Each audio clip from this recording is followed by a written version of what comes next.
રાજકોટ જિલ્લાના ઉપલેટા તાલુકાના ભાયાવદરના ખીરસરા ખેટિયા ગામે આવેલ શ્રી સ્વામિનારાયણ ગુરુકુળના 2 સ્વામી અને એક સેવક પર દુષ્કર્મની ફરિયાદ રાજકોટની એક મહિલાએ નોંધાવેલી. દુષ્કર્મની ફરિયાદ નોંધાતા પોલીસે અલગ અલગ ટીમો બનાવીને તપાસ હાથ ધરી. ગોંડલ પીઆઈ રેખાબેન રાઠોડ તપાસનીશ અધિકારી દ્વારા ટીમો બનાવી આરોપીને પકડવા ચક્રો ગતિમાન કર્યા. પોલીસે ખીરસરા ગુરુકુળના સેવક મયુર કાસોદરિયાની ધરપકડ કરી.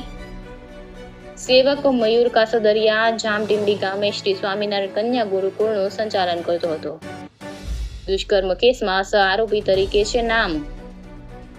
રાજકોટ એલસીબીએ મહારાષ્ટ્રમાંથી આરોપી મયુર કાસોદરિયાની કરી ધરપકડ. રાજકોટ રૂરલ ક્રાઇમ બ્રાન્ચે મહારાષ્ટ્રમાંથી આરોપી મયુર કાસોદરિયાની ધરપકડ કરી હોવાની માહિતી. પોલીસે આરોપી મયુર કાસોદરિયાની ધરપકડ કરી પૂછપરછ શરૂ કરી. રિપોર્ટ જગમાસુવા, રાજકોટ જિલ્લા બ્યુરો ઉપલેટા.